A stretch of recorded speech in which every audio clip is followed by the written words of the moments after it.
Hi, beautiful people. Good morning. It is so early here, but I decided to go live really quickly. Before I start my day, I'm going to talk about Donald Trump. Donald Trump talks about these tariffs. He talks about the economy and voter ID and different things. Everything I share is for educational and phrase purposes only. I'm going to get right into the video. And yeah, feel free to leave me a comment after. Okay.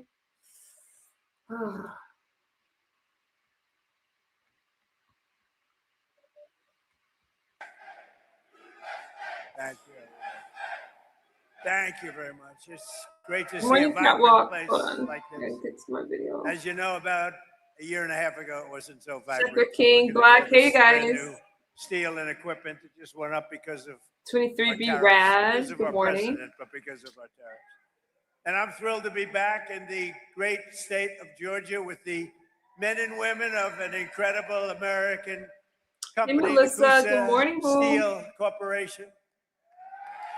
For more than 50 years, the hardworking Americans at Coosa Steel have poured out their sweat and blood and tears to turn into what, look, you wanted to take raw material and you wanted to take beautiful metal and you wanted to turn it into the highest quality steel racks and plates in the business, all stamped with those really beautiful words. You don't see it too much, but now you do again, made in the USA. Right?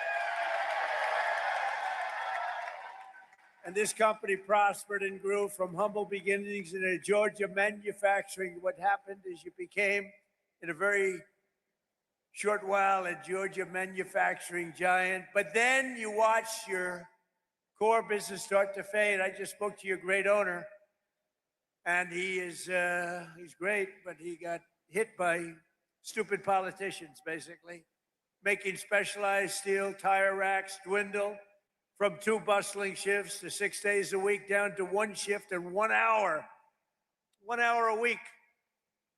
Then you went back up to 2 days, then you went back to 3 days, then you went back to 1 day, then you went down to 1 hour because all the business was going to China and other countries from outside. And it wasn't only here, it was other plants also. I assume your friends likewise were having the same problem. Your jobs were being stolen as foreign nations dumped their subsidized products. Don't forget China and these other countries, they pay for it. It's all subsidized. You don't get too much subsidy. But they dropped the subsidized products on our market to try and put Americans out of business, and that's what they were doing. You're lucky you have a man that is so proud of this place. He kept it going, barely kept it going. It wasn't easy. You're a lucky guy. But now, thanks to the fact that we got elected on November 5th, and thanks to what I call the Trump tariffs, business at Coosa Steel is booming again. We just spoke, it's booming.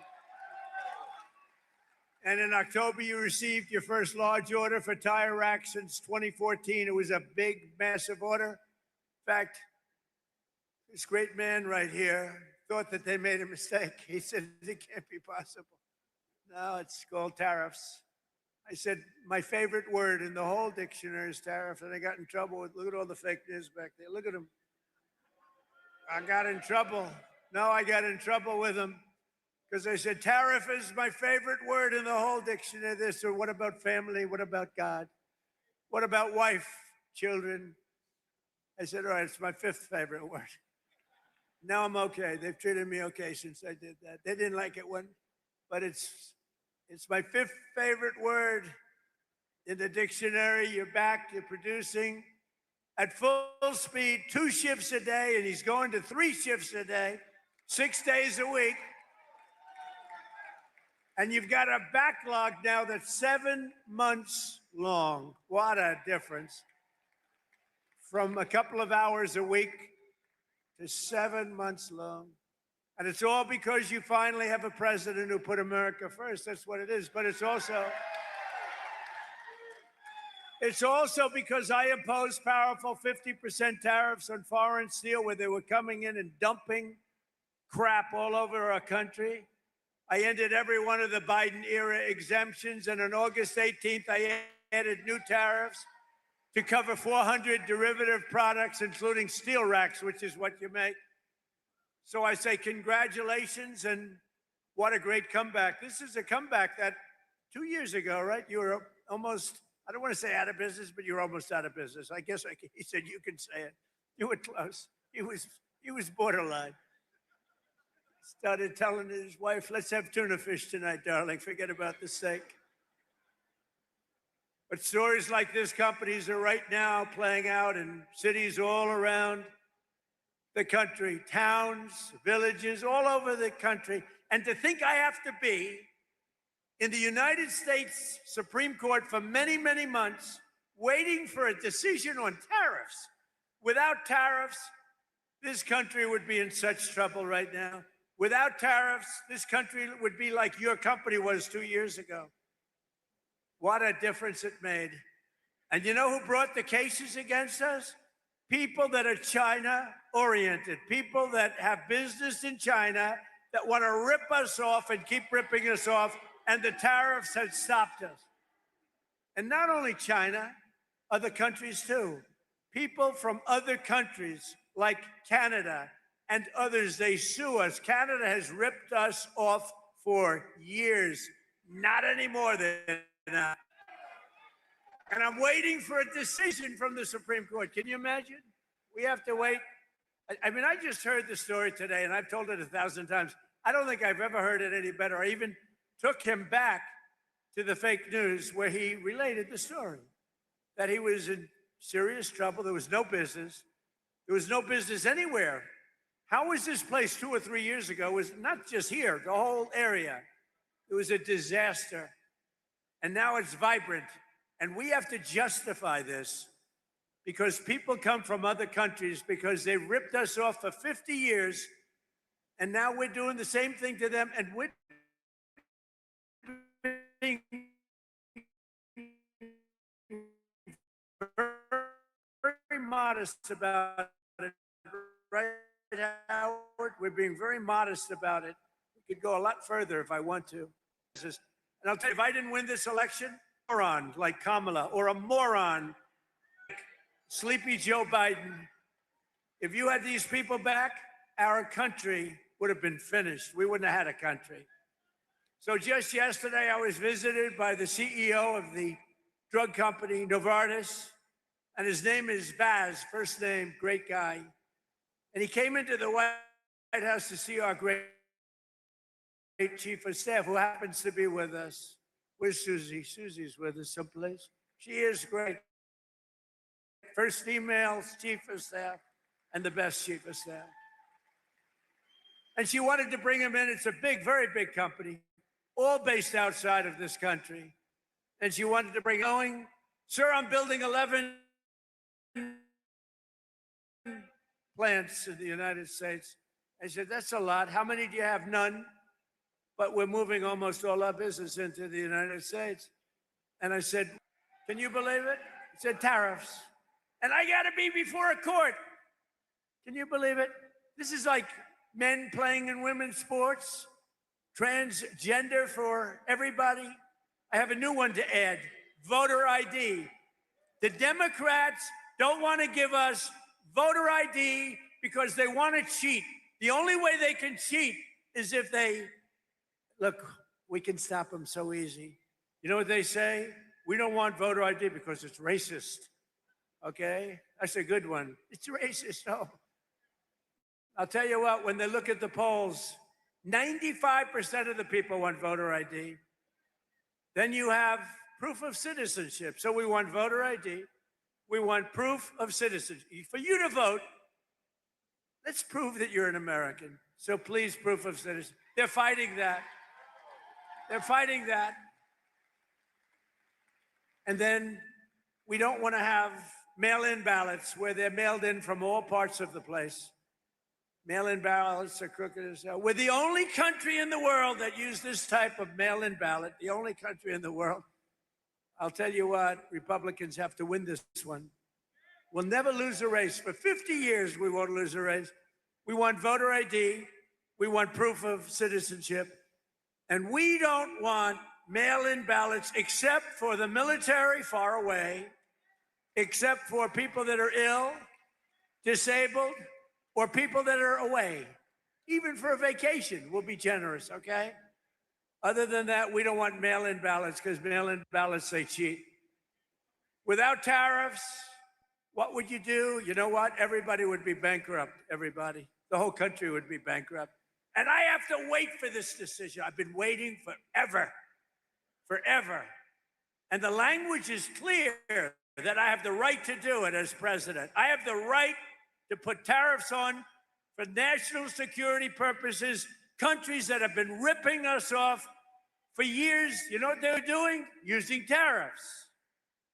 What a country. So sad. So just 1 year ago, under crooked Joe Biden, and he was crooked as hell, our country was dead. Now we have the hottest country. In 1 year, we have the hottest country anywhere in the world, right, Kelly?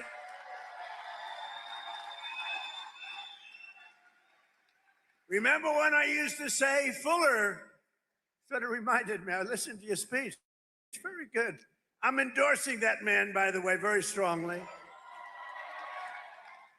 I actually listened to your speech back there, and you said, you remember when the president used to tell the story about getting tired of winning? You reminded me, I haven't told that story in a long time. You're going to be so tired of winning. You're going to be exhausted. You're going to get tired of winning. Remember I say, your governor or Kelly Loeffler, somebody's going to come up and say, President, please, we're winning too much. We're not used to it. George is not used to it. We can't take it anymore. People are working too hard. They're making too much money. Please. We don't want to win anymore, sir. It's too much. I said, nope.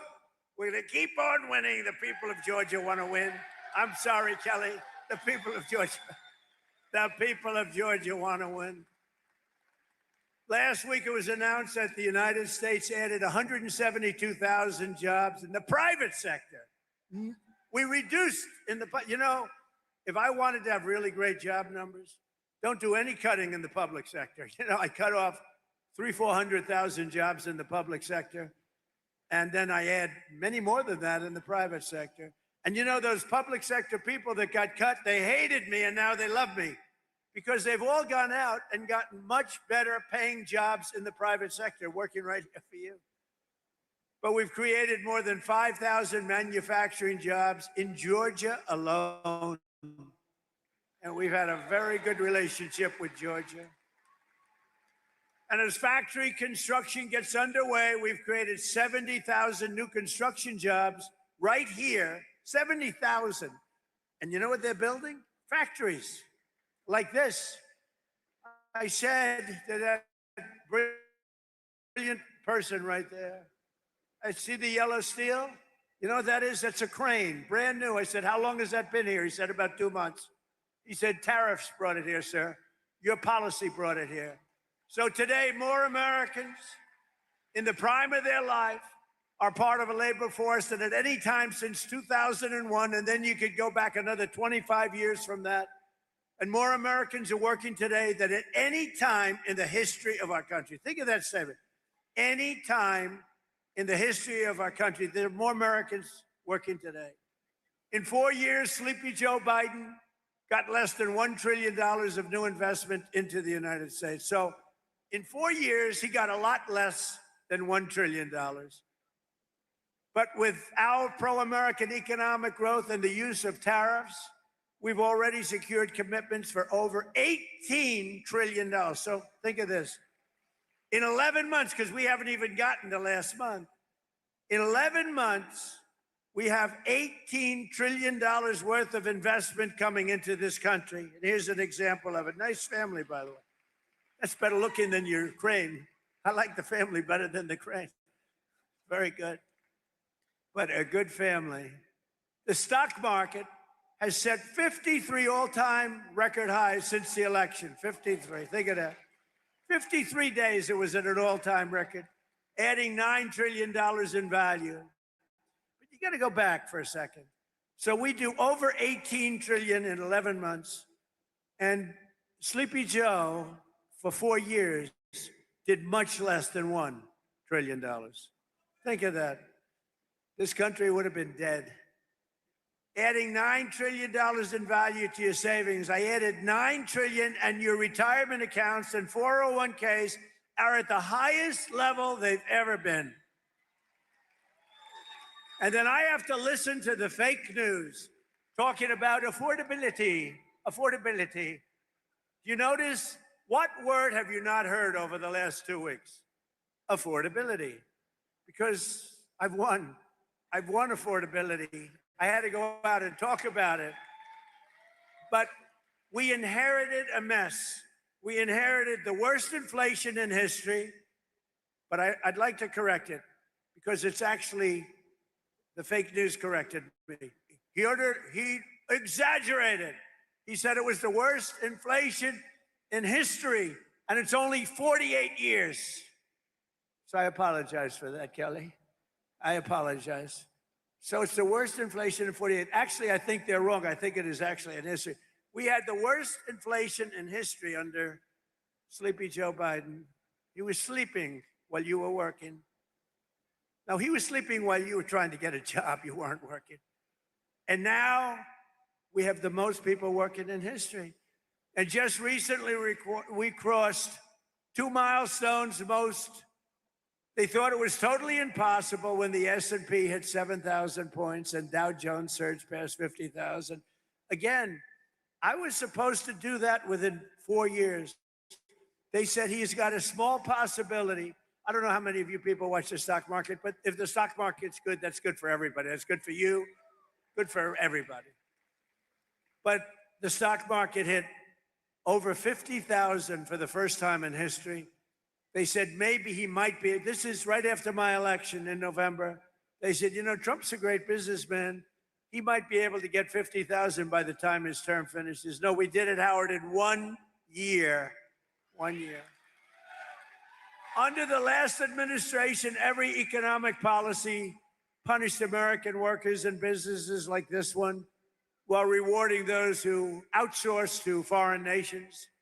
Under the Trump administration, our policy is the exact opposite, making it harder to outsource while rewarding those who invest, hire, grow, and build right here in the USA. We don't have countries coming in and stealing our businesses anymore. They were coming in for many years. I had it stopped in my first term. We had a great first term. We had the greatest economic numbers we've ever had until now. But this term, I will say, it's blowing my first term away. We've slashed a record number of job-killing regulations, cutting 129 old regulations for every one new regulation approved. Think of that. So we approve one, and we cut 129. And what that means is jobs. That's all it means. We ended the radical left war in American energy. Now oil production is up by more than 600,000 barrels a day, and natural gas production is at an all-time high. Plus, we have a great relationship with a country named Venezuela. You've heard about Venezuela? And we're helping them very much with their oil. They got a lot of oil. We do too. But we're helping them a lot. We took 50 million barrels of oil is right now floating very nicely in extremely large ships to Houston, where it's processed. And it's going to be great for Venezuela. The president's doing an excellent job, getting along great. But that was a very strong attack, would you say? It was a very strong attack. That wasn't like Jimmy Carter. That wasn't like Sleepy Joe Biden in Afghanistan, where he had no idea, had no clue what he was doing. Take the equipment. You know, I was getting out of Afghanistan. We were going to get out with dignity, strength.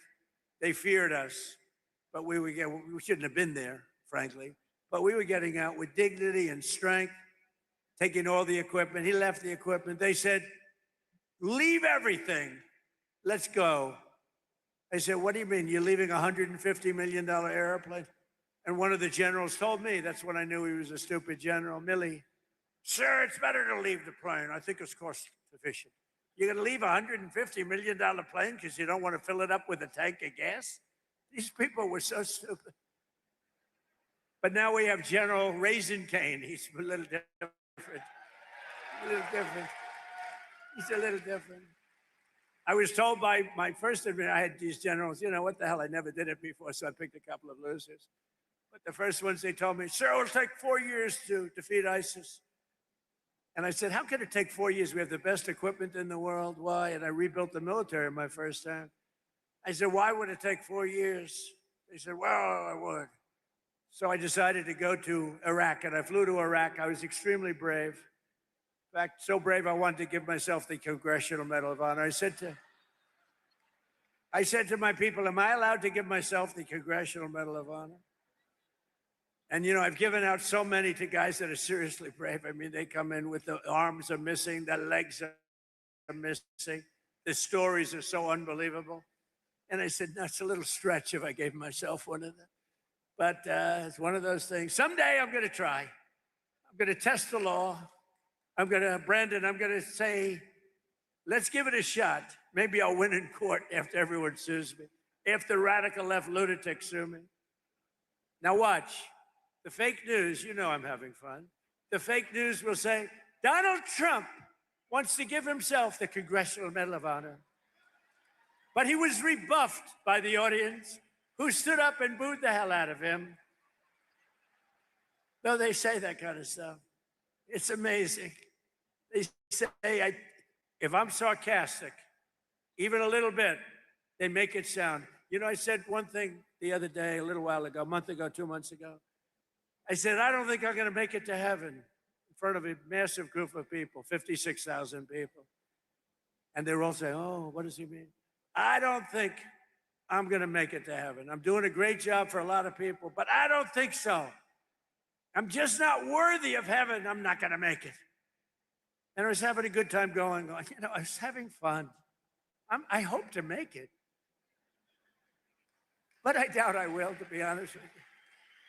A lot of you will. I'm not so sure. But I was having fun. The New York Times has a front page story. Donald Trump is now questioning his mortality. They made it like I was totally. So you can't joke. It doesn't work. Kelly Loeffler here, small business meaning big business. She's in charge of, she's a Georgia peach. She's a great one. But she's in charge of all of the small business loans. It's called the Small Business Administration. When you add it up, it's the biggest bank in the world or something, right? But she's done a fantastic job. Thanks, Kelly. To help businesses like this one expand production in the United States, we provided 100% expensing and bonus depreciation for all new equipment and capital investments, like that crane that you see back there. And it's all part of the Great Big Beautiful Bill. The Great Big Beautiful Bill is basically a tax cut bill. And when you hear the fake Democrats talking about it, like, oh, the Great Big Beautiful Bill, they try and mock it. We put 4 years worth of goodies into that bill, and everybody said it couldn't be done. You'd have to go into 17 different bills. It's all in that one. And that is cut after cut. It's basically tax cut and business expansion. It's one of the greatest bills ever passed. Remember that when you hear these phony guys like Hakeem, our low IQ, I guess. I mean, he's a pretty low IQ individual, but I hear him talking about no tax on tips doesn't matter. No tax on overtime matters. No tax on Social Security for our 1.8 million Georgia seniors matter. Who's the senior in this room? I refuse to raise my hand. I can't do it. I can't do it. I'm a senior. I can't believe it. I can't believe it. But think of it. No tax on tips. No tax on overtime for the people working there. How incredible. And for our seniors like me, no tax on Social Security. And watch what happens. They will now say, because I just gave them an idea, that Donald Trump passed the no tax on Social Security so that he could save $1,000. Oh, they're going to find me at conflict. They're going to say, Donald Trump has a conflict. I'll pay it, okay? You know what? I don't even talk about this much. I get no credit for it. So as president, I make $2 million over 4 years, $2.5 million. I waived it. I'm the only president that ever waived it. And they never, ever talk about it. But every week, some of the scum from the New York Times will call, did he waive it? And if my secretary would say, yes, he did. If I ever said, no, he didn't, it would be a headline scandal. But you know that in the history of our country, and this surprised me because we've had wealthy presidents before, in the history of our country, there's never been a president that waived his salary. I'm the only schmuck. I get no credit for it. You know what? I get no credit for it. Nobody ever writes about it. It's the first time. We have a couple of front row Joes here. They've been to like 400 rallies. Thank you very much. Have you ever heard me even talking about it? I never talk about it. They've heard me talking about everything, but I don't talk about it. But I just did today because somebody said, you know, nobody's ever written a story about you waiving your salary. You know, it's still a couple of $1 million. It's not peanuts. It's estimated that these policies will help raise income. That is a good question. How come nobody talks about Donald Trump not taking salary, his presidential salary? In this state by $7,000 in the coming year, every year.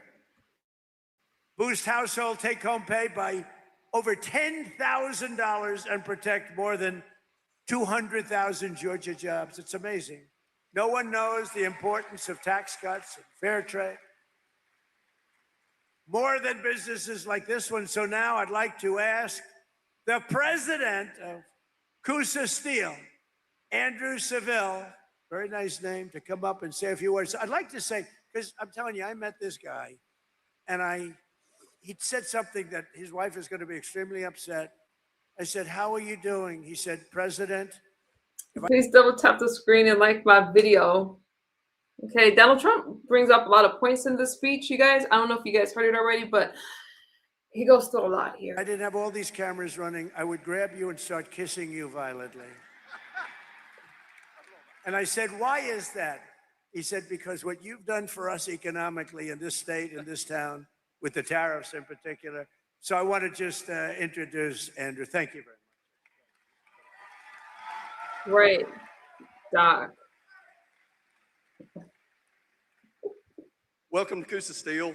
My name's Andrew Seville, as he said. I joined here in 2001 with my dad after I graduated from the University of Alabama. I've got to say roll tide. I've got to.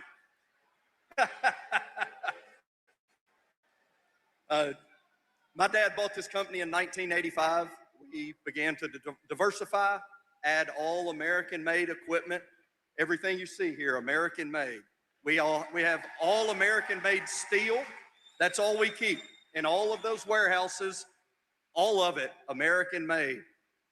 So we saw the tire rack industry really dropping off around 2010, and it was tough on our racks department. It was tough on these guys you see down front.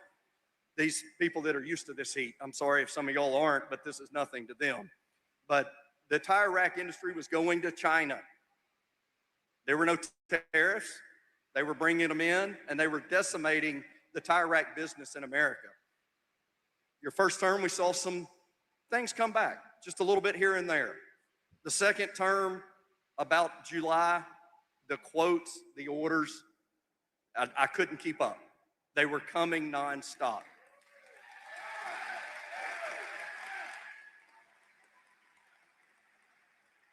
In October of 2025, we landed our first huge tire rack deal that we had in 10 years.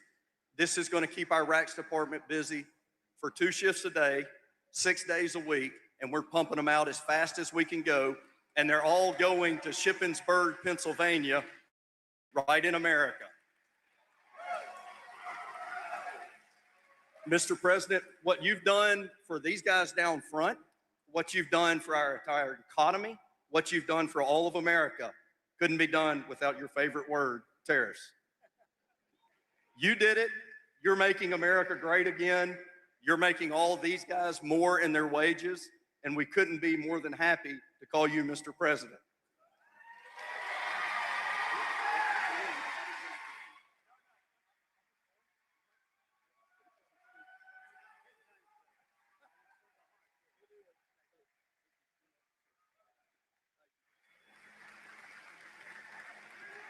Good man.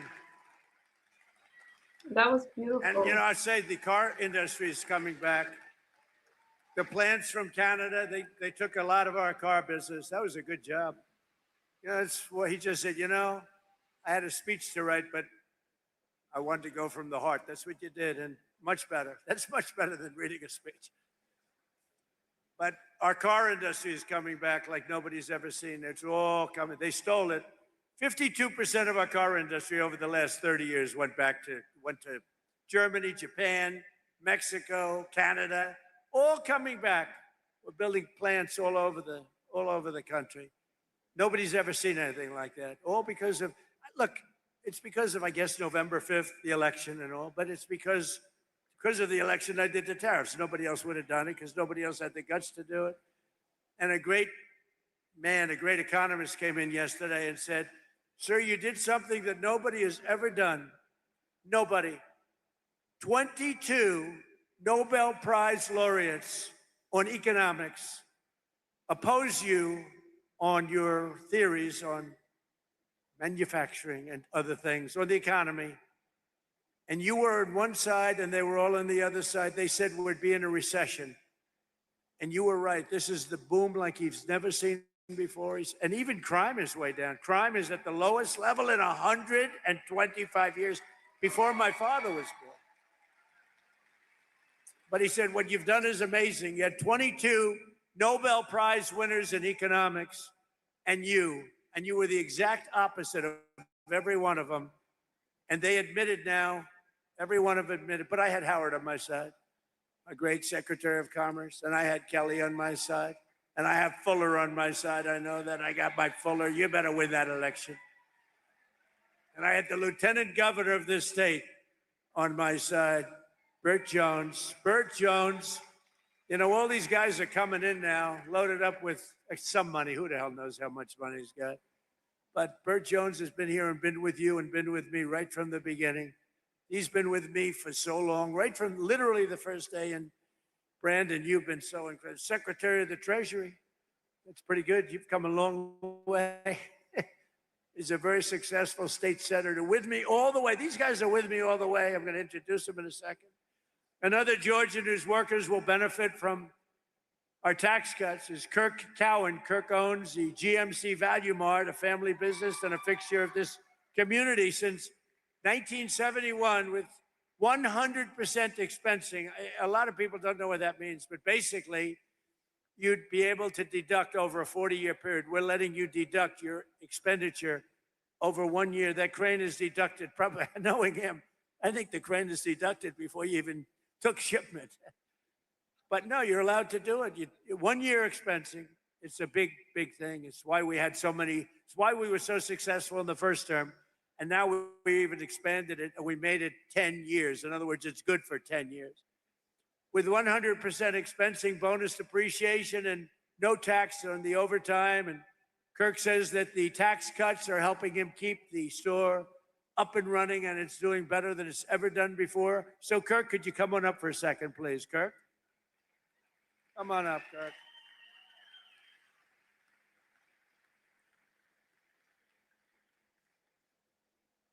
Good-looking guy.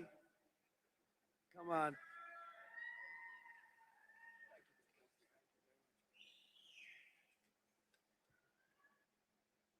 Good afternoon, Rome, Georgia. My name is Kurt Cowan, and my family and I are proud to call this community home. I'm the owner of GMC Value Mart, a family-owned pharmacy and grocery combo my parents started back in 1971. If you've ever shopped at GMC, you know we're not a big chain supermarket. We have fresh meats cut in-house. We know our customers by name, and we work hard every day to keep prices fair for families. But running a small business isn't easy. Between fluctuating food costs, regulations, and pharmacy reimbursement rates that don't always reflect what we pay, it can feel like the deck is stacked against you. That's why policies that support small businesses really matter. Under President Trump's leadership, Section 179 limits have increased, and permanent 100% bonus depreciation incentives make a huge difference. They allow us, allow us to reinvest in equipment, which doesn't just help owners, it helps keep prices down, keep people employed, and keep serving our neighbors. For us, that means upgrading our pharmacy to stay competitive and continuing to support local schools and community events. It means GMC Value Mart can stay right where it belongs, right here in Rome, Georgia. I'm grateful to have a president who understands small businesses are the backbone of a town like ours. Thank you, Mr. President, for standing with local businesses. It truly keeps places like ours alive. Thank you. Thank you, Kirk. Good job. Really good job. You get up and do that, it ain't easy. It's not easy, and that was really a couple of great jobs. Another key part of our tax bill is Trump accounts. That's a big thing. These are the tax-free investment accounts for every American child, starting with $1,000 for every newborn baby. Every newborn baby. I also want to thank Michael and Susan Dell. Dell, go out and buy a Dell computer, because they don't care about that. They care about this. They make a great product. They're not looking for any publicity. I give them publicity. They say, well, thank you very much, but it's okay. They put up $6,250,000,000. He started making computers on his bed. All of a sudden, he's got Dell. But he's a phenomenal person. She's a phenomenal woman. And they fund the accounts, and we're going to have funded 25 million children. So when they get to be 18 or 21, like these young, beautiful kids up front, they'll end up with a potentially really good nest egg, depending on, where the economy goes a little bit. But they could be quite rich. And they start with $1,000. And a lot of people now are putting tremendous amounts, because you're allowed to come in and put your money into those accounts. And a lot of people doing it actually way, way over what we thought would be. It's been tremendous. I want to thank Michael and Susan. Joining us today is Bree Thomas, a local women's clothing boutique owner, along with her husband, Austin, their newborn son, AJ. Bree and Austin are very excited to launch AJ's Trump account with millions of dollars. Think of this, millions and millions of dollars being put into these various accounts. But on July 4th of this year, think of it, all you have to do is go to the trumpaccounts.gov. Go to trumpaccounts.gov. People are putting in money, and the people themselves are putting. Millions of Americans will benefit from these pro-job, pro-worker, pro-child policies. But Georgia's Senator Jon Ossoff and every Democrat in Congress voted against them. He voted. Jon Ossoff, I competed with him numerous times. He ran against a woman, I think her name was Karen Handel, and he was leading her, and they called for help. I came down and helped, and she won. That was his first experience with me. And then I never heard from her again. I think she said thank you, but she ran another race a couple of years later. She didn't win. She never asked me for help. That was a mistake. But she won. And then Ossoff somehow got involved in the Senate race. I said, no, he's easy to beat. He's a real stiff. Real stiff. You know what the stiff is? He's a real stiff. We don't want people like that representing Georgia. Who would think that Georgia has a stiff? Anyway, and with us today are some of the amazing warriors who, unlike Ossoff, have stood up for the people of Georgia, including Congressman Brian Jack, Mike Collins, and Barry Loudermilk. You guys out? Come up, fellas. Come up. I gotta get these guys up. These are great people. Come on up. Proud of everything. They're warriors. But Loudermilk is going to take it easy now. I can't believe it. She's leaving. I can't believe it. We want him to stay.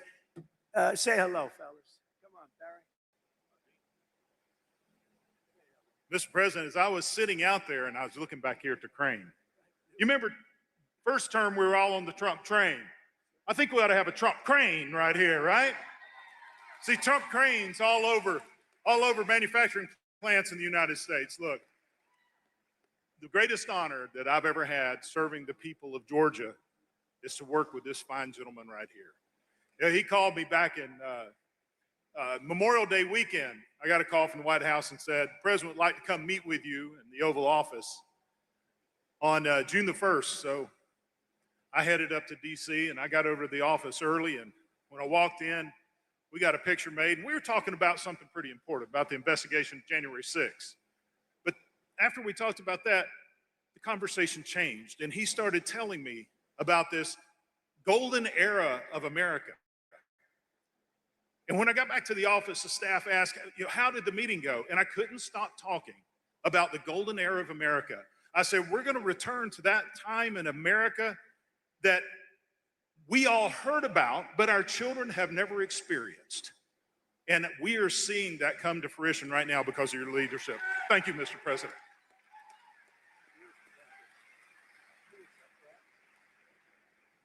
Well, it is good to be back in Rome, Georgia. Do we have anybody here from Georgia's 3rd Congressional District? So that's my district, Mr. President. And the last time you and I shared a stage was in Rome, Georgia, 2 years ago when you endorsed me for Congress. It is special to welcome you back here. We're celebrating today passage of the Working Families Tax Cut. And as the president brought folks on stage, it is abundantly clear those tax cuts are working here in Georgia. They're working across the country, and they're going to help us win in 2026. I have the privilege of representing a district whose father represented behind me. Mike Collins' father, Matt Collins, represented my district for 12 years, and he's running to replace John Ossoff. So with that, I introduce Mike Collins. Thank you, Mr. President. Well, that tie looks sharp on you. You look good. Thank you. What's up, Rome, Georgia? I want y'all to know something. It is a true honor and privilege to serve you in Congress and represent Georgia's 10th district. But I want to say one more thing. It is probably the greatest time in the history of this country to be a member of Congress because we've got true leadership and the guidance of President Donald J. Trump. And I want you to know a couple of things. Now, we need to grow our majority in the House so that we can continue with an America First agenda. But folks, we got to make sure that we put the right Republicans in to help us to get this job done. And Clay Fuller, you're going to help us do that. I'm going to leave you with one last thing. Go vote. You have got to get out and vote. You get out and vote. You help us grow this majority. You help us out in November. I'm going to kick Ossoff out of the state's U.S. Senate. We're going to restore Georgia values out in that Senate. And y'all, we're going to continue to take our country back. Thank you.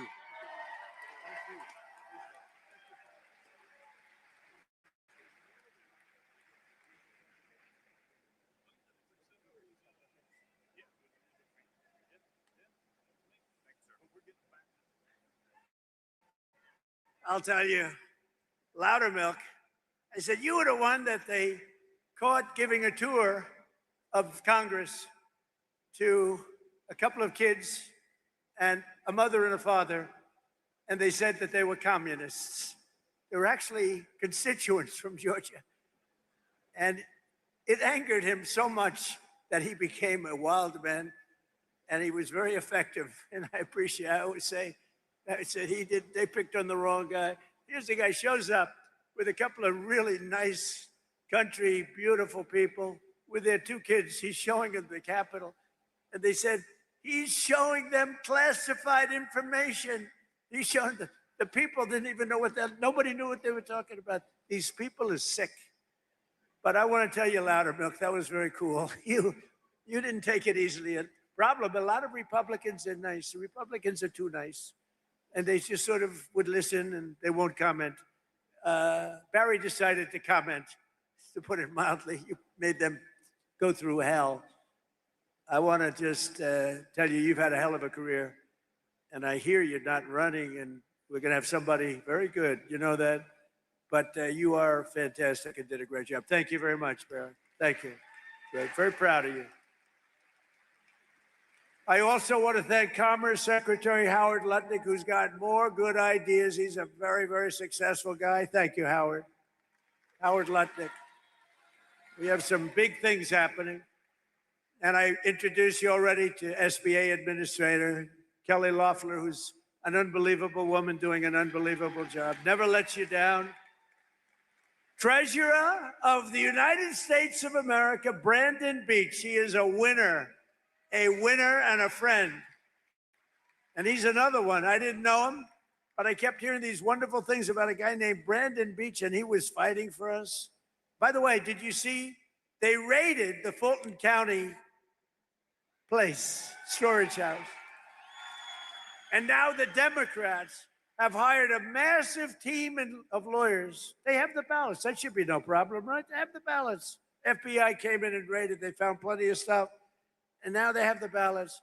And the Democrats are fighting like hell, and I think it goes before a judge tomorrow, to not let anybody see the ballots. Why don't they want them to see the ballots after all these years? You know why they don't want? Because they cheated, that's why. They sent top lawyers down from New York to fight it. And I think it goes before a judge tomorrow sometime. They don't want them to see the ballot. They've taken the ballots. They have them now after years. They got an order from the court, signed order from a very respected judge. And now they're trying to stop anybody from looking. You know why? Because they cheated like dogs. Agriculture Commissioner from Georgia, Tyler Harper. Tyler, thank you. Nice hat. Nice hat. State Senator-elect Stephen McNeil, a great guy. Thank you, Stephen. Thank you. Great guy. State Representative Katie Dempsey. Thank you. Katie, great job, Katie. Thank you. Georgia legend, Ambassador. Well, let me tell you, he may be, because, you know, Burt Jones was a really good football player. And we have Gunnar Stockton here today, and he's really good. He's really good. But even Gunnar would admit that it's going to be tough to beat the legend of Herschel Walker. Do you agree, Gunnar? Come on.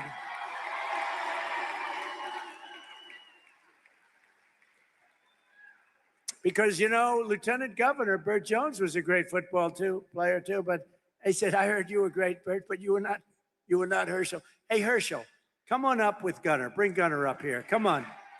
Gunnar has been a fan. I heard about this great quarterback for Georgia, young guy, handsome guy. We don't like handsome guys. I don't like being around them. I don't want anything to do with handsome people. But Gunnar is a big star and a really talented quarterback. But I heard, much more importantly, he's a Trump fan. So he was standing at the plane. And anybody that likes me, I like them. But I hear he's got a fantastic future. Gunnar and Herschel, say a few words.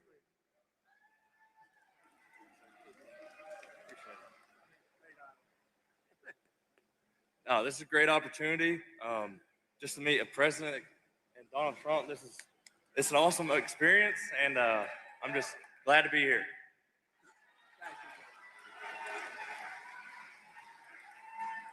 Look at this guy. God is good.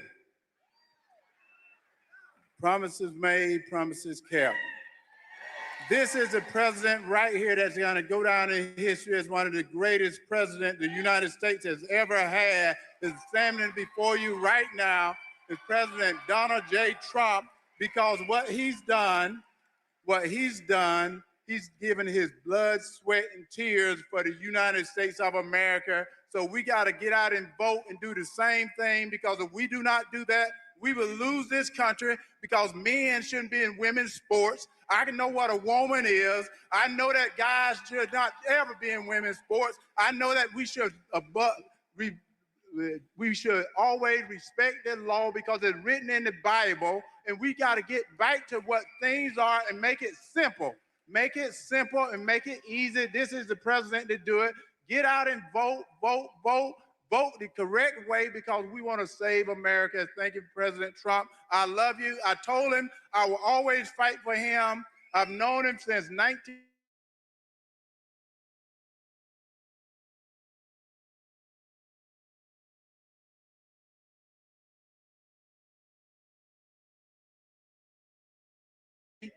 in 83.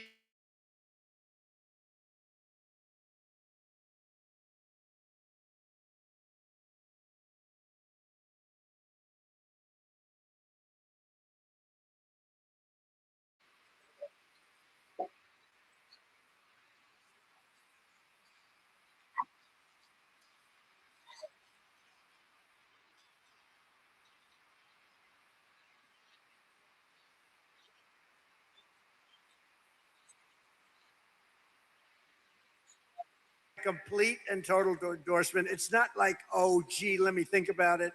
Burt Jones has been an incredible leader. He's been an incredible politician. He was a really great football player, but he has just been solid as a rock, and he loves this state so much. And I really want to see him when people are coming in with lots of money and lots of everything else. But Burt has, number one, he has my endorsement. Number two, he has the greatest career. He has been really, really good at what he does. I think Brandon would agree with that. Everybody would agree with that. Bert's been very special. So, and I know Bert's father, Bill, is around someplace. Where's Bert's father? Bill is so great. You know, Bill was a big shot in this, but Bert's going to take it to another level, right? That's what we want. That's what his father wants to. Bert, come up for a second, please.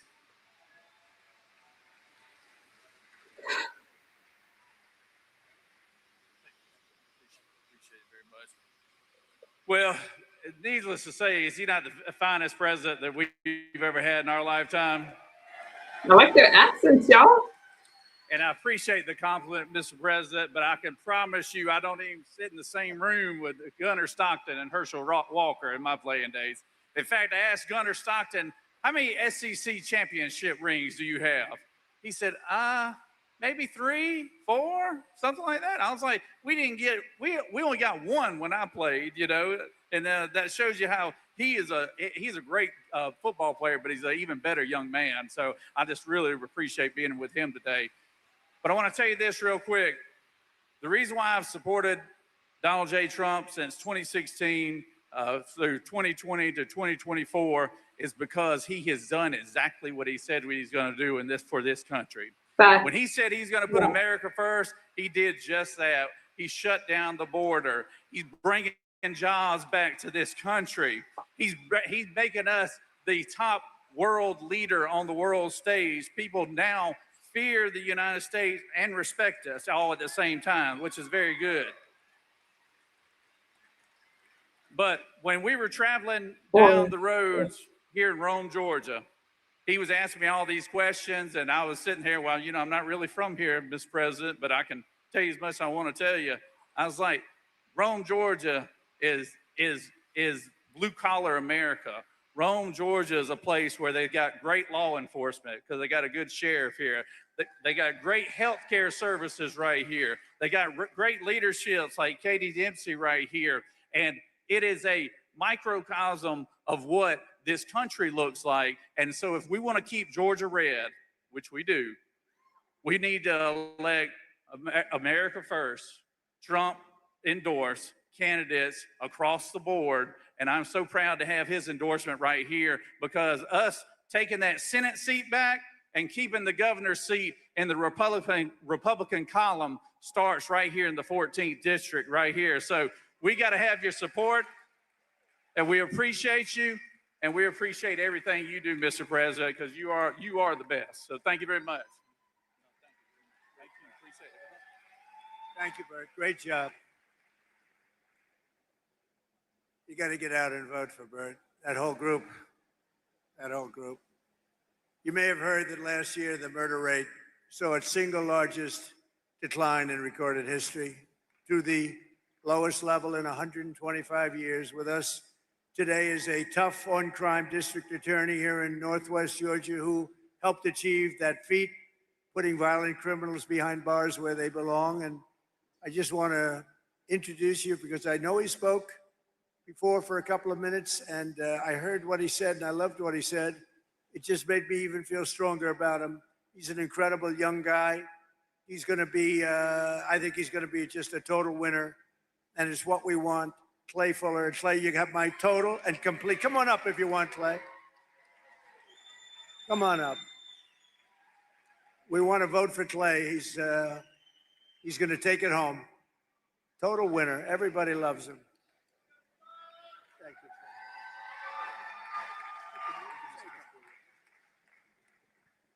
I don't mean to disagree with Ambassador Herschel Walker and the Lieutenant Governor, but I want to see if the crowd agrees with me. Beside me is the greatest president in our country's history.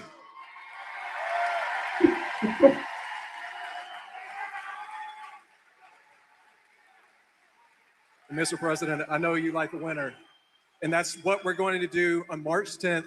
We're going to win this. We're going to go to Capitol Hill, and we are going to be a warrior for Northwest Georgia, and we're going to be a warrior for this man. And we will never stop fighting for the MAGA movement and President Donald Trump. And sir, the endorsement was the honor of my lifetime, but I was wondering if you could do me one more favor. My beautiful daughter is here, Tallulah. She got detention to come and see you speak today.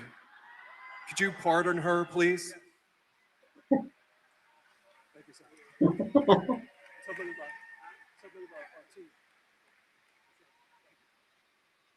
Thank you, Clay. And Tallulah, where's Tallulah? Stand up, Tallulah. Tallulah, you are fully pardoned. Don't worry. Just tell the teacher I said it's fine. And you have a great father. We got to get out and vote for him, Tallulah. Thank you. Thank you, honey. Our tax cuts, regulation cuts, energy price cuts, and job-creating trade policies are rapidly pulling America out of the economic disaster that Biden and the horrible people that he surrounded himself with. He wasn't calling the shots. He wasn't calling the shots. The auto pen people were calling the shots. Whoever the hell worked the auto pen. I don't know how he did it. You know, I have people, sir, would you sign this? We're making a 4-star general. Sir, would you sign this? We're doing a big plant. Would you? They're all important. You don't give that to an auto pen. It's so demeaning. You're a general, you're an admiral. You don't give that to an auto pen to sign.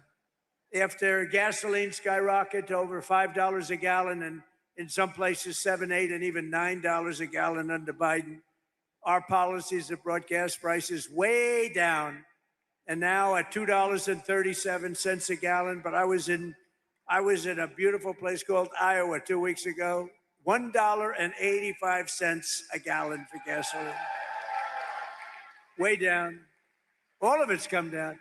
We inherited a mess with high prices and high inflation, and we've turned it around and we've made it great. And they don't mention, like I said before, they don't mention the word affordability, Kelly. They don't mention it. I haven't heard the word in 2 weeks because they can't get away with the gig. It's all a con job with them. Airfares, hotels, car payments, rent, sports events, groceries, everything's down. Everything's down. Dairy, eggs, potatoes and chicken. Core inflation is now the lowest of any time in more than 7 years. The last 3 months, we've had the lowest inflation we have had in over a decade. The last 3 months, it's 1.4%. We had record inflation. You don't have it anymore. I'm going to make a State of the Union address on Tuesday. I hope you're going to watch. And we're going to be talking about it. But you don't hear the word affordability. You know, they just say the word. They look at the camera, say affordability. And I'd be watching, I'd say, oh, I can't believe it. Do people believe it? They would say affordability, everybody would say, oh, Trump's caused. No, they caused the affordability problem, and we've solved it. And we're going still lower, but we've solved it. But more importantly, we've brought back the American dream, and we have a country, I think, that within the next 12 months, maybe sooner, but within the next 12 months, it's going to be the greatest it's ever been. I don't think we've ever seen anything. When Steve Moore told me yesterday, he said, we've never seen numbers. We're going to have an explosion of success, and that's exactly. And the more successful our country, the more successful everybody in this room is. And under Biden, real wages plummeted by $3,000 a year. And there's still much to do, frankly, but our numbers came up. We outpaced inflation for the first time in decades. We increased wage gains for a typical worker, outpaced inflation by over $1,400. For miners, it was $2,200. And for the typical worker at factories like this one, it was almost $4,000 a year that we outpaced inflation. And that hasn't happened in many, many years. Every day we're fighting to reduce costs and bring down prices for hardworking citizens, including crushing costs on healthcare. And in fact, I read a nice story a few months ago. I love to read things about healthcare. Can you believe it? I didn't used to read it, now I read it. And what happened is I see that healthcare was spending, insurance companies are getting from our country for healthcare trillions and trillions of dollars. And their stock prices have gone up by as much as 1,700%. How would you like to invest in those stocks? 1,700%. And I said right then and there, I said, and it went viral. And knowing nothing about it, it went viral. I said, we shouldn't pay the insurance companies anymore. We should pay the trillions of dollars directly to the people and let the people buy their own health care. Put it in a healthcare account, and people loved it, and we're looking at it. We're looking at it. The problem is the Democrats are totally bought off and taken care of by the insurance companies, so they don't want to do it. They don't want to do it because they're captive to the insurance companies. Under our most favored nation agreements, and this is the thing that I think every Republican should win on, even if you hate them in every other way. Agreements for drug prices, that we're slashing drug prices by 400, 500, even 600%. Nobody's ever seen anything like it. Because we were paying the highest drug prices in the world, and now we're paying whatever the lowest price is in the world. That's the price we're paying. And to do that was also tariffs. I called countries. When I finally got the healthcare companies, the people that make the drugs to do it, and remember, that's going to lower your healthcare because medicine's a big part of the drugs, and it's coming down at numbers like that. But I got the drug companies to do it. And then they said, doesn't matter, you'll never get the countries to do it, because the countries had to agree. So a pill that's selling for $10 in New York is selling, let's say in London, in New York is selling for $130, 13 times more. Think of that, 13 times more. So they said, there's no way they'll ever do it. I said, yes, there is, 100%. I started calling the heads of countries like France, Emmanuel Macron, he's a good guy. I said, Emmanuel, you're going to have to double the price of your, see, the world is bigger, so you don't have to bring it up like to the middle. They would have to double or triple the price, but that's a lot for a politician. I said, Emmanuel, you're going to have to lift your price by double or triple. No way, I will not do that, Donald. Why would I do that? I would be out of business. I said, no, you're going to do it 100%. No, I will not do that. I will not do that. Yes, you will. You're going to do it. And he said, no. I said, here's the story. If you don't do it, I'm going to put a 100% tariff on all of the wine and champagne that you sell into the United States. And you know what he said? I will do it. I will gladly do it. And that's going to cost you many, many times more, right? Howard heard me. With many people. I called Germany. I called many, many countries. Spain, Spain was no, we won't do that. He laughed at me, thought I was a fool. We won't do that, sir. Why would I do a thing like that? Because I'm going to charge you tariffs if you don't, and the tariffs are going to cost you much more than what we're talking about. And they all said, like I said, we'd love to do it. We'd be honored to do it. So the Republicans should win on that alone. Your drug prices are coming down by 70, 80, 90%, or depending on the way you figure it, 500, 600, 700, 800, 900%. Think of it, depending on the way you want to calculate. There's two ways of calculating that number. We're also expanding the dream of home ownership, and we are really right now in American dream territory. One of the biggest factors driving up housing costs was the Biden border invasion, which brought in millions and millions of people flooding into your communities, getting government subsidies on homes.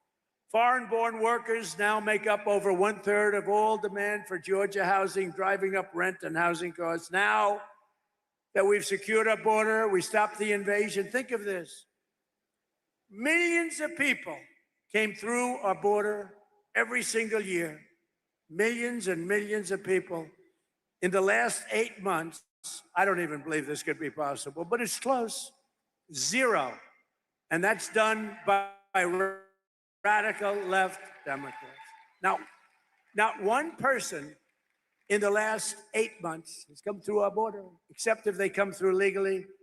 So rent prices have hit 4-year lows based on what we've done by bringing down mortgage rates. We've also slashed the yearly cost of new mortgages by $4,000 a year, and new mortgage applications are up 30%, and Kelly Loeffler's doing a fantastic job. In the last 12 months, Fannie and Freddie Mac helped 22,000 first-time home buyers purchase a home right here in the great state of Georgia. I love Georgia.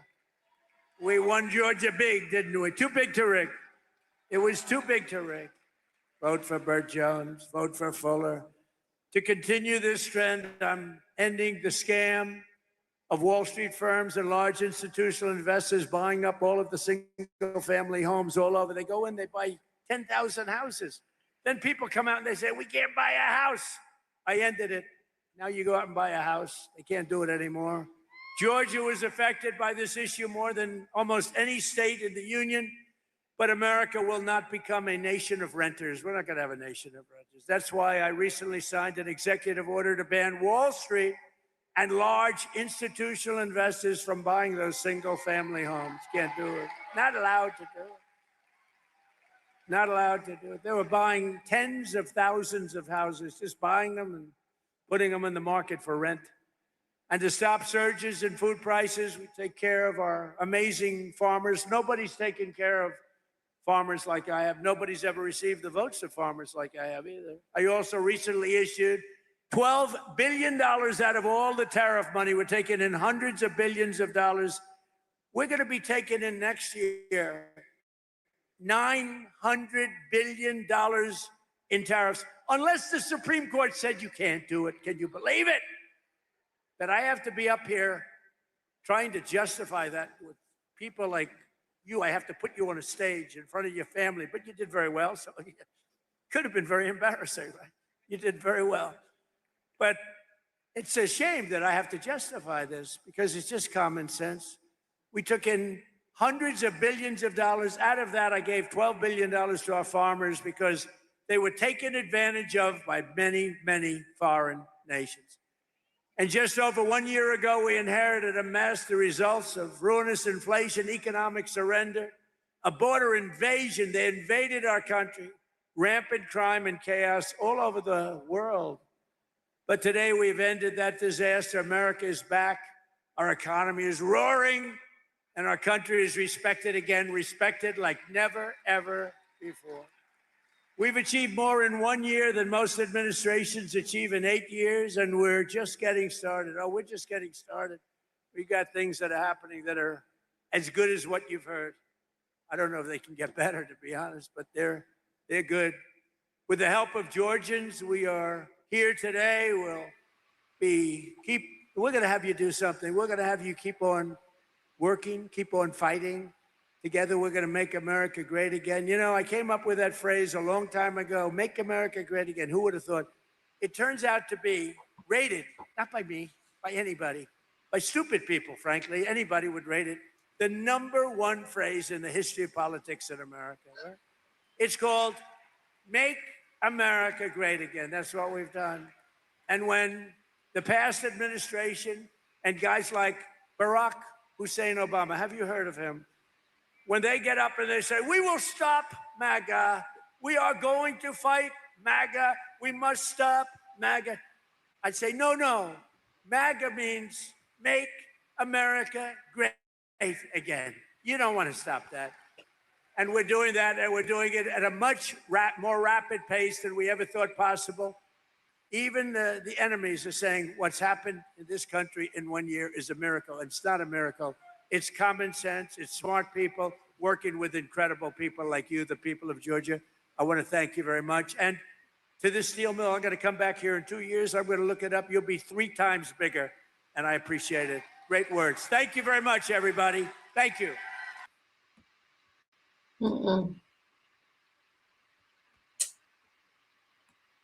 Okay. Let me, I see your comments. I usually don't do highlights with you guys, but let me put y'all in a better mood. And since I'm having a shorter stream, we're going to do some highlights. And then, I don't know what you guys are talking about with Donald Trump. I don't know. Oh, what? My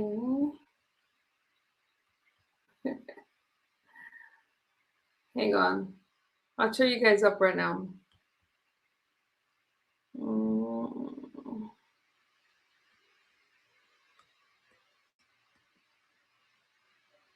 Obviously was not the outcome the Trump administration wanted.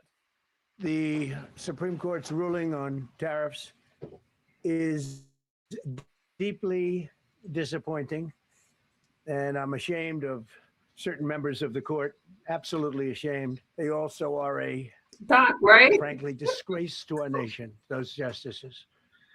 They're an automatic no matter how good a case you have. It's a no. I've been waiting for this decision so long. They could have made this decision a long time ago. Not complex. They're wrong on it. It's a ridiculous decision. And what was a 6-3 decision? The Chief, Justices Barrett and Gorsuch, voted with the 3 Democrat appointees to rule that President Trump didn't have the authority to impose either his drug-related or reciprocal tariffs on foreign countries using something called the International Emergency Economic Powers Act, or IEPA. Now, early last year, President Trump had declared 2 emergencies, one on fentanyl, the crisis there, and 2, just on the massive trade deficits that have hollowed out U.S. manufacturing. The president's team believed that when IEPA's language granted the power to regulate the importation of goods, which necessarily included the power to impose tariffs for them, that was their viewpoint. But the court said no, that IEPA's language was too ambiguous to grant the president such sweeping authority, especially given the fact that tariff authority was specifically granted in the Constitution already to Congress. Now, the court's decision today striking down President Trump's tariff regime isn't surprising, though, to a lot of us who followed trade issues over the past 20 years and actually listened to the oral arguments. Now, it's always risky to predict where the court is going to come down in any given case. Remember, I clerked there many years ago. But the justices seem somewhat skeptical that the president has such broad unilateral authority to impose these tariffs. Yeah, the outcome was predictable, unfortunately, at least with this court makeup. Now, many in the GOP establishment, they're celebrating this decision. You know, some on the separation of powers or non-delegation grounds, others because they just hate all tariffs and don't blink when American workers' jobs are shipped overseas.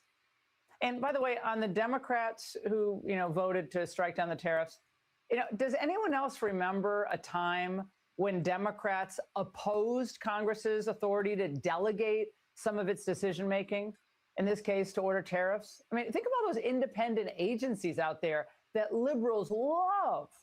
Remember, those independent agencies have power delegated to them by Congress, but they technically fall under the executive branch. Now, the dissents of both Justice Thomas and Kavanaugh were persuasive and exceedingly reasonable. First, brilliance from Justice Thomas. Congress authorized the president to regulate importation. Throughout American history, the authority to regulate importation has been understood to include the authority to impose duties on imports. The meaning of that phrase was beyond doubt by the time that Congress enacted this statute, shortly after President Nixon's highly publicized duties on imports when they were upheld based on identical language. The statute that the president relied on, therefore, authorized him to impose the duties on imports at issue in these cases. And Justice Kavanaugh he ended up just laying out a roadmap for how the president can still, and as we know now will, impose tariffs under already well-established laws. Now, today, Trump reminded everyone, again, going back to that Kavanaugh dissent, that even without this IEPA statute, tariffs are here to stay. I will sign an order to impose a 10% global tariff under Section 122 over and above our normal tariffs already being charged. And we're also initiating several Section 301 and other investigations to protect our country from unfair trading practices of other countries and companies. As Justice Kavanaugh noted, Section 122 of the Trade Act of 1974 is the law of the land, and it allows the president to declare a balance of payments emergency where he could have imposed as much as 15% for 150 days. And Trump already announced new investigations through what's called Section 301. Now, remember, he did this in his first term under the leadership of U.S. Trade Rep Bob Lighthizer. China has an industrial policy that Thank you guys for your cash apps and your donations. I see you, Jerome. Thank you so much. Thank you.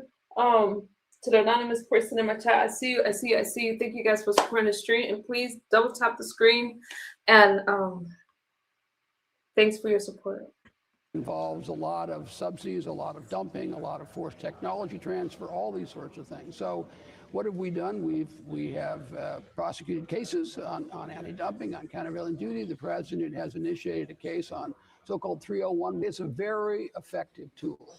We'll use the WTO when we can. The president's willing to act unilaterally when he has to. Ronald Reagan used it, and he used it very effectively, and it made a big difference for our trade policy. Huge difference. By the way, those first-term tariffs, again, as I said, never overturned, not a single time, not a single tariff. Biden even kept them in place. That's how effective those tariffs were. Now, they take more time to impose and are perhaps not as sweeping as what the president would want, but they're still extremely effective.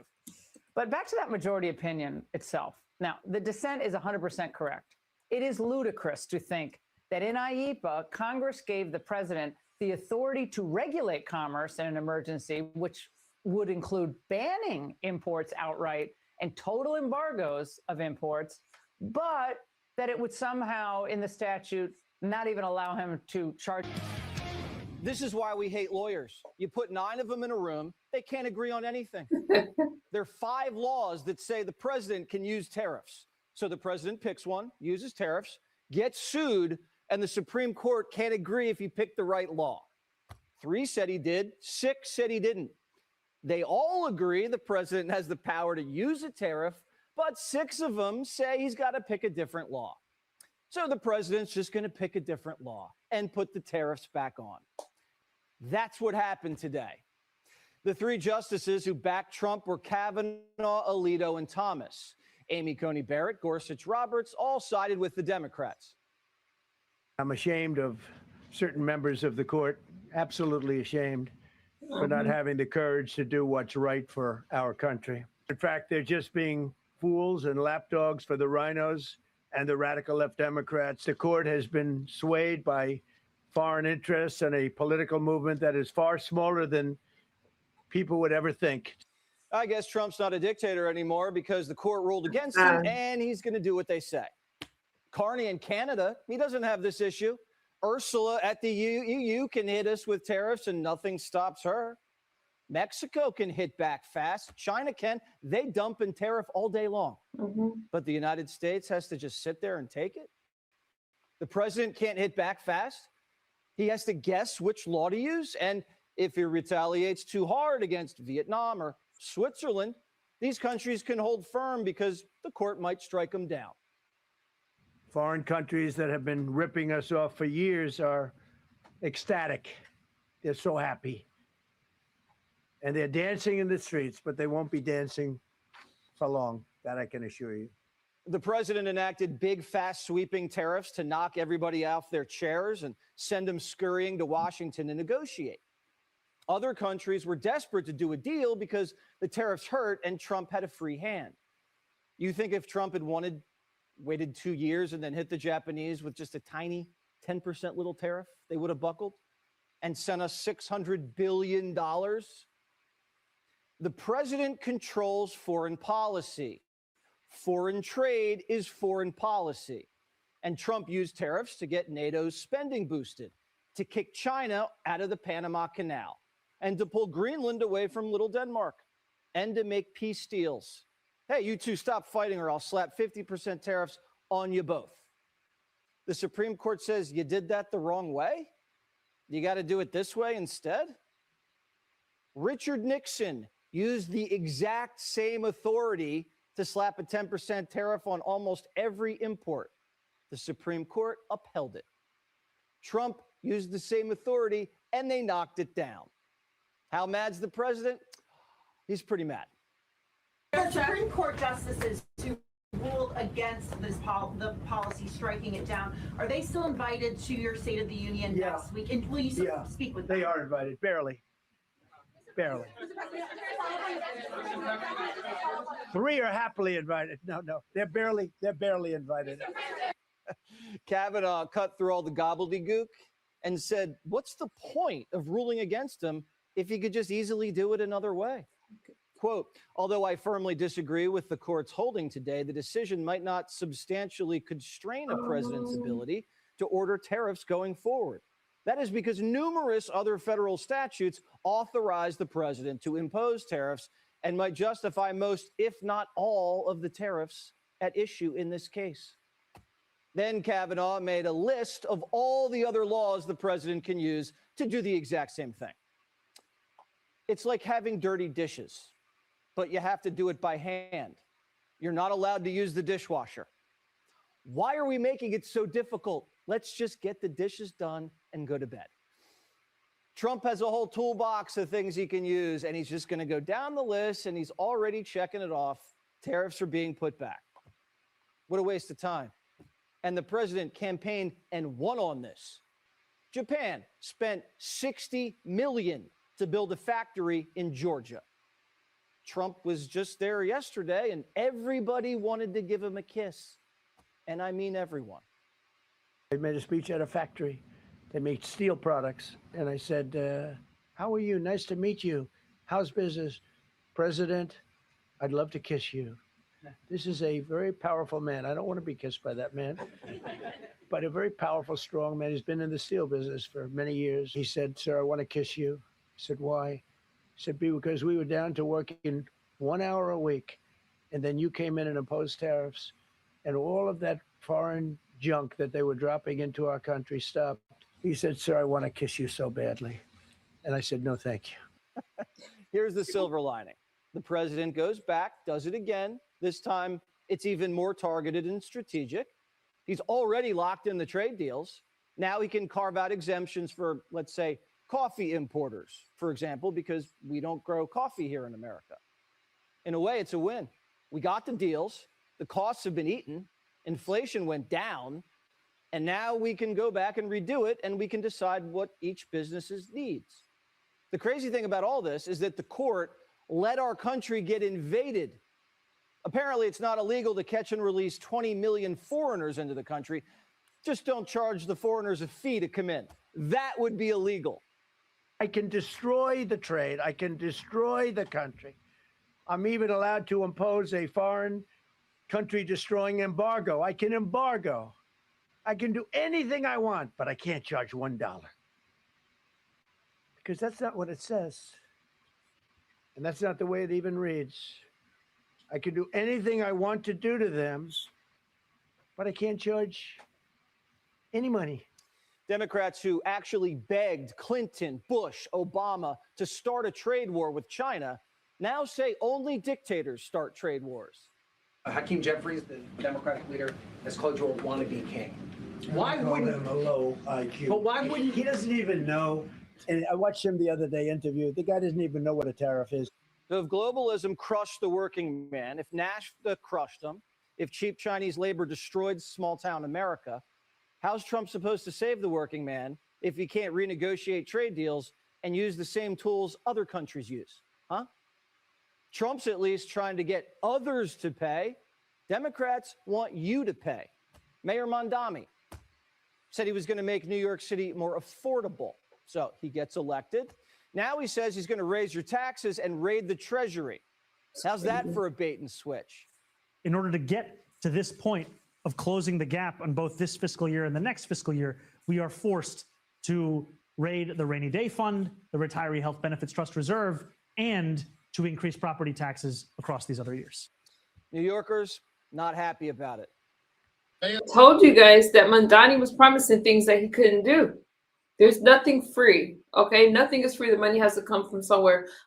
I don't know what you guys in New York is going to do, okay?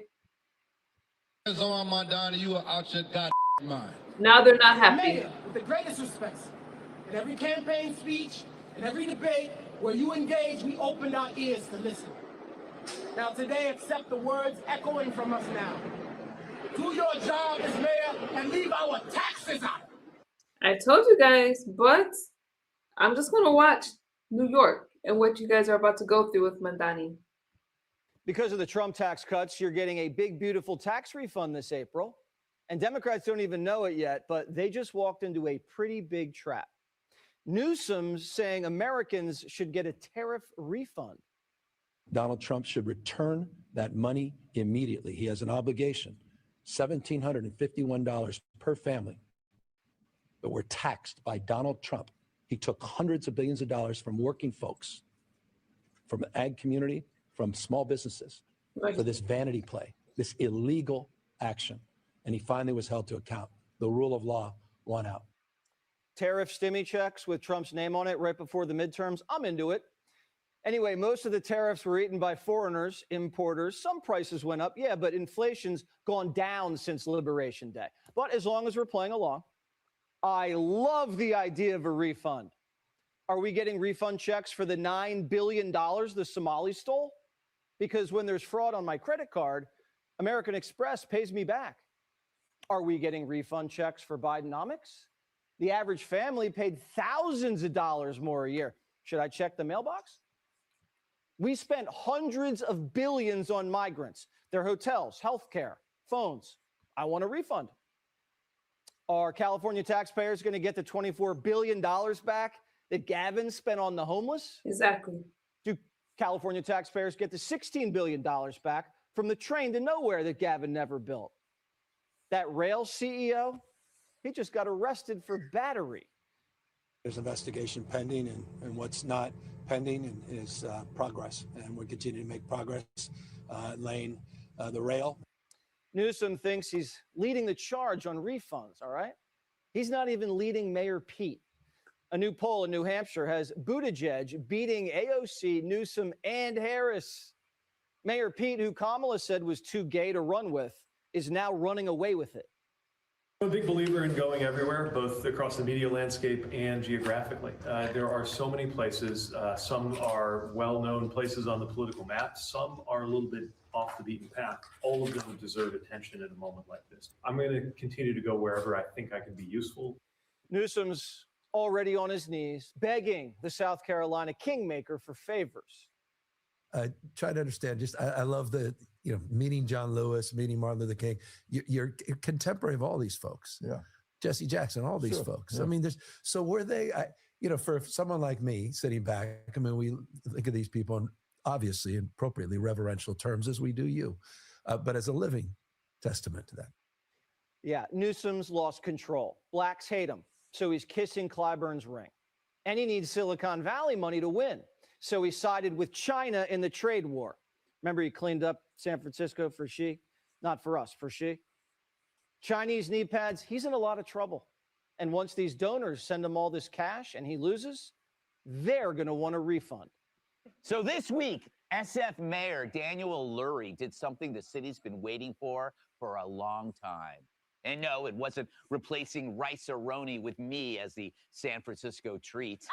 Right, Mr. GSU. Actually, he signed legislation paving the way for the Reset Center, which stands for Rapid Enforcement Support Evaluation and Triage. It means if you're using drugs on the street, police can arrest you. Instead of just cycling you back out, they take you to a facility where you sober up in a safe, controlled environment to get treatment. In other words, it's what should have been done long ago for many Californians. In short, it's off the sidewalk and into recovery. And this is happening at SF, a place where many turned to drugs 60 years ago in an effort to make this woman pretty. Now, even Dr. Drew says this is going to make a huge difference and immediately save lives. Of course, he said the same thing the first time he saw me in a Speedo, but he's right. This is going to work. Of course, for years, San Fran treated public drug use like it was a classic city feature, like cable cars or sourdough bread and drag queens spin the bottle at all area elementary schools. They'd say, oh, you're struggling? Here's a fresh syringe. They were basically getting people to kill themselves, otherwise known as the Hillary method. Meanwhile, the rest of us had to step over someone who just OD'd just to get into a sex dungeon. But now Lurie's saying something radical, which is we're not going to let you slowly die in public anymore. We're going to intervene and get you into treatment. And that's the only way it works.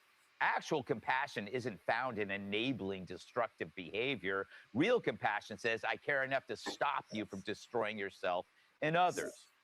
Advice Dr. Jill probably should have heeded. Now, the city could have done this anytime they wanted. The authority was there, but not the will. So why now? Well, unlike so many other Democrats, Lurie came from a business background. And the first thing you learn in business school, having bodies strewn around your property doesn't attract paying customers. The current strategy only benefited the junkie. And as healthy taxpayers bolted, the city just got worse and worse because that grim lifestyle only attracted more of it. But while SF's woke bureaucrats embrace suicidal empathy, he's trying to fix the city. And if he does, it breaks the ice for other major cities to do the same. Because if SF streets get safer and overdoses drop and businesses come back, then suddenly those other mayors have to do the same thing. And like the bathroom towels in Kid Rock's trailer, that could be contagious. For years, the message to addicts was, we respect your journey. Meanwhile, the journey ended in a body bag. Well, now that journey is being terminated. And it's good. It's about time. Because when I go to San Fran, I prefer to see my naked hippies alive. Hey everyone, I'm Emily Campagno. Catch me and my co-hosts Harris Faulkner and Kaylee McEnany.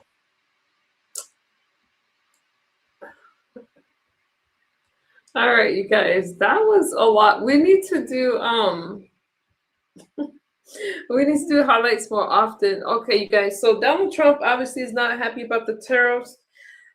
He can still impose some, but he's gonna fight the courts a lot on them and the laws that he can use for tariffs. But there's a lot that's going on. What do you guys think? Give me a second.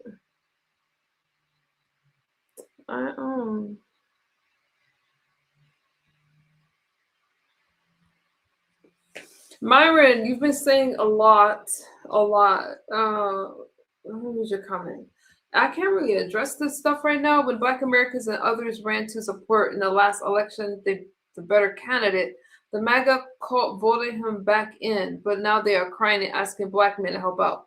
Who's crying? Republicans? I strongly disagree with you. No one's crying about Donald Trump being in office. No. Well, some people might be, but I don't think you have too many Republicans that's disagreeing with Donald Trump. So I'm not sure where that comes from. Damage says, I don't feel bad for, I don't feel bad for the citizens of New York. We tried to explain this what happened and only 17% voted. Damage, the only reason I feel bad about New York is because Claude's there. So because Claude's there, my moderator, my friend, I'm going to watch the train wreck. I'm going to watch it. You're pretty and keep it going, God. Thank you, Ed. Appreciate you. Myron says, when blacks, what is this? Okay, Myron.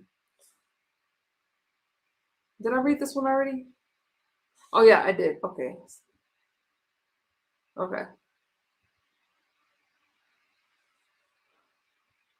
Feel his economy pains. I'm not sure he called. I care. Only not a GoFundMe for Claude.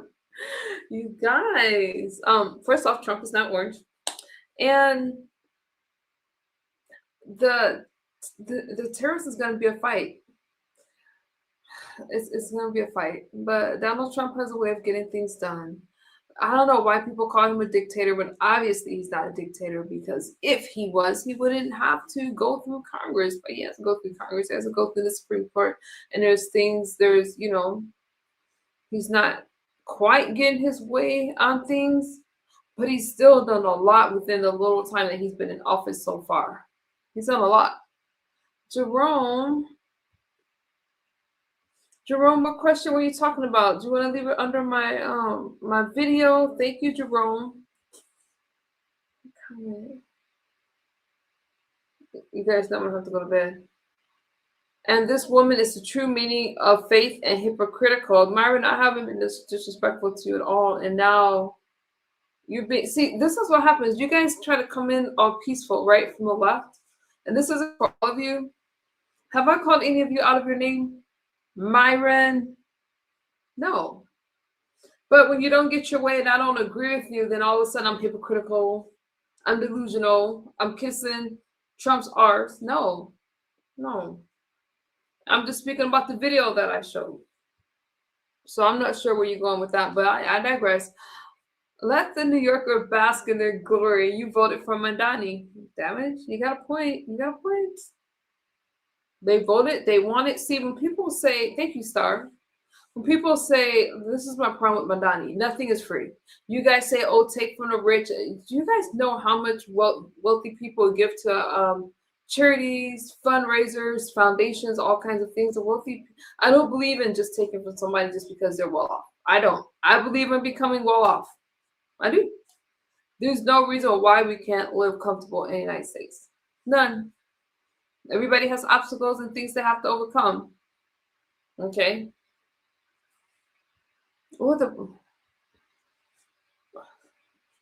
So nothing is free. Free childcare. The money has to come from somewhere. Free transportation. We all know that a lot of New Yorkers don't have cars. I couldn't live that way, right? I need a vehicle, but I get it. But I live in California. We have to have a car out here. New York, we're part of the income comes from transportation, and all of a sudden you say transportation is free. Where is the money coming from? But all people hear is free. They don't want to dive deeper. They don't want to think about anything like that. Well, Donnie is a socialist. And let me shut up so my videos can start being monetized, because lately I can't monetize my videos because of what I talk about. But America is not a socialist country for reasons. It doesn't work. A few generations down, where's this money going to come? Where's the money going to come from to pay for these programs and pay for, people that need extra help? It has to come from somewhere. And we know that New York is very important to the United States.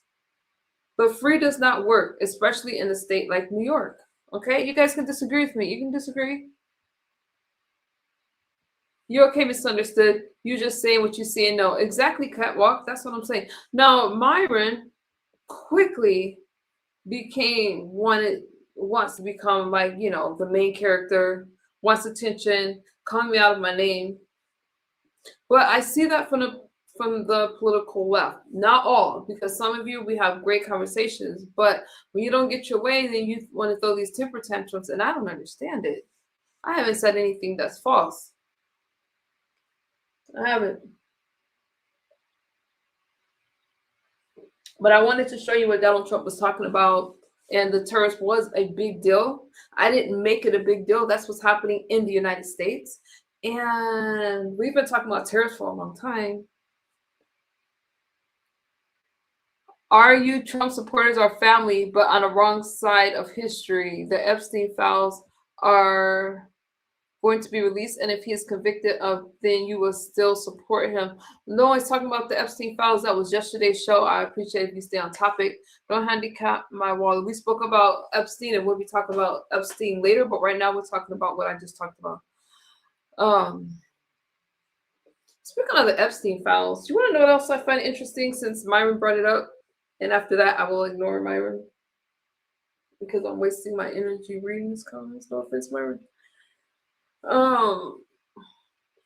There's Republicans and Democrats in the Epstein files, but all they can talk about is Donald Trump, even though there's nothing salacious about Donald Trump in the Epstein files. We can talk about, we spoke about Prince Andrew's royalty. That's interesting to me. It's interesting.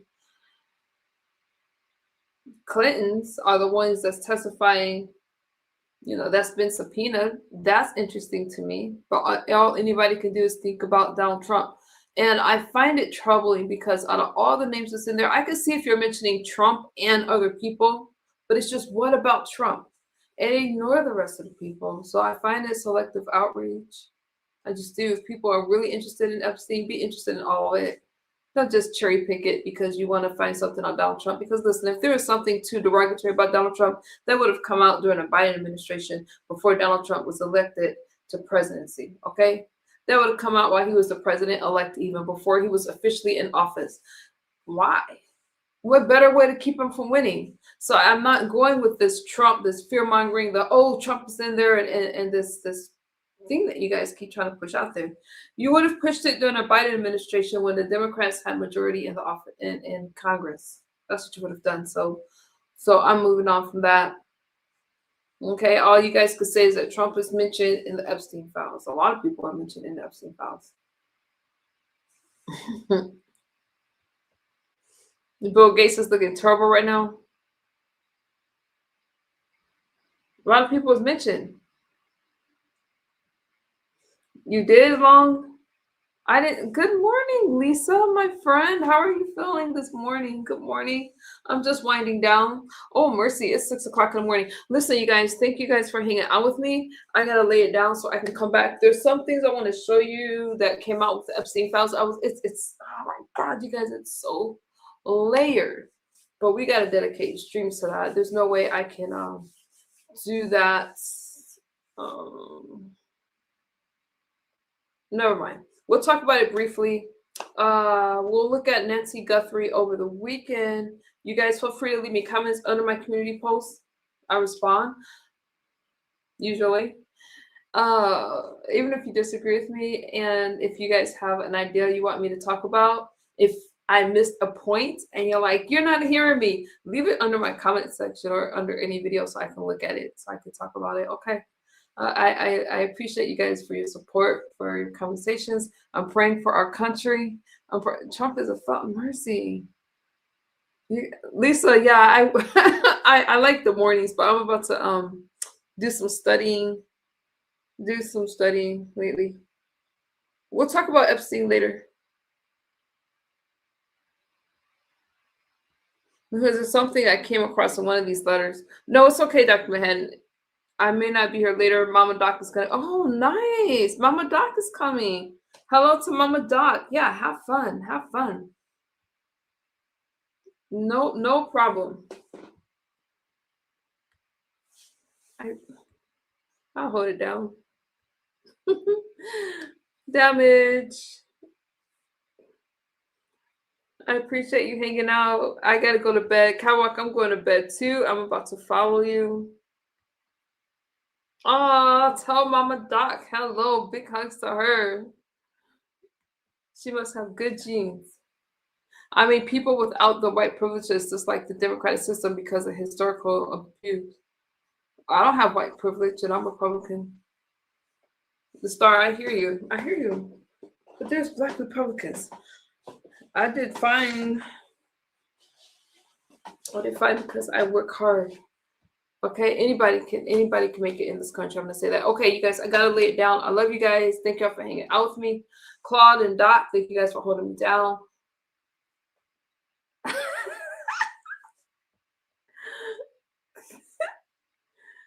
You're not black. Then what color am I? What color am I? She's an ex-model? Oh, yeah. Are we black and brown? As we black and brown should be Republican. That's right, Star. Absolutely. Absolutely. Big hugs. Talk later. I appreciate you guys so very much.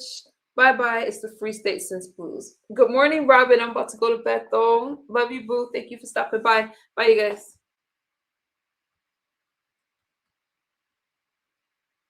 You're mixed. Tell me about it later. Bye-bye.